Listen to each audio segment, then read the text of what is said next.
اس میں آگاہی دے رہے تھے بلڈ پریشر کیوں زیادہ ہے، شوگر کے امراض کیوں ہے، یہ آگاہی گفتگو ہماری شروع ہے۔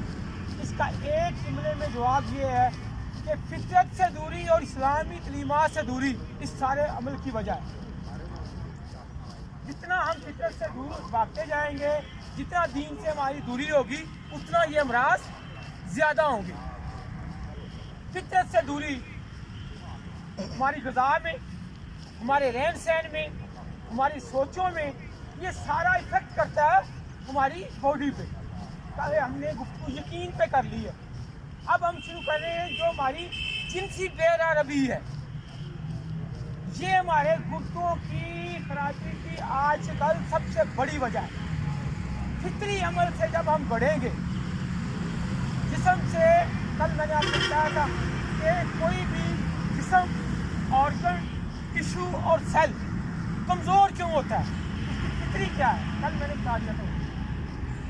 جنسی بے روی میں کیا ہوتا ہے، جسم سے جتنی بھی رطوبات خارج ہوں گی کسی بھی غیر فطری طریقے سے، فطری کی ہم مخالفت نہیں کر رہے، فطری صحت ہے۔ جتنا ہم فطرت کے قریب رہیں گے، نیچر کے قریب رہیں گے، اتنا صحت مند رہیں گے۔ جتنا اس سے ہٹتے جائیں گے اتنا بیمار ہوں گے۔ جتنی جسم سے رطوبات خارج ہوں گی، اب پانی کا بہت زیادہ خراج ہو، یورین کا، شاباور ادویات کھائیں، دیسی کھائیں، ہومیو کھائیں، ایلوپیتھی کھائیں، جب بھی گردوں کو اپنی طاقت سے بڑھ کے کام کرنا پڑے گا تو وہ کمزور ہوں گے۔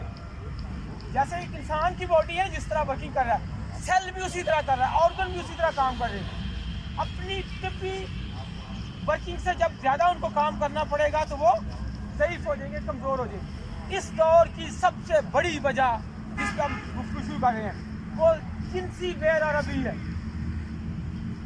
فطری ہم نہیں کرتے، جس کی وجہ سے آج کل گردوں کے امراض زیادہ ہیں۔ جتنی زیادہ رطوبت خارج ہوگی غیر فطری طریقے سے، گردوں کو زیادہ ورک کرنا پڑے گا، زیادہ ان کو محنت کرنا پڑے گی، جس کے نتیجے میں وہ ایگزاسٹ ہوں گے، تھکیں گے اور کمزور ہو جائیں گے۔ جتنی بھی ہم نیچرل فطری طریقے سے، آپ جائز طریقے سے، جتنی قدرتی خواہش پیدا ہو اس کو آرٹیفیشل دوائیوں سے یا ماحول سے زیادہ نہ کریں۔ ماحول سے یا ادویات سے اس کو ہم زیادہ کریں گے تو فطری جو ورک ہے وہ متاثر ہوگا۔ بات کو سمجھ آئی یا نہیں آئی؟ سمجھ آئی؟ دوائی کھا کے ہم جنسی اپنی طاقت بڑھائیں گے یا ماحول دے کے اپنی جنسی طاقت بڑھائیں گے، وہ گردوں کے ضعف کا سبب بنے گی۔ کل پھر اسی کو انشاءاللہ آج کے لیے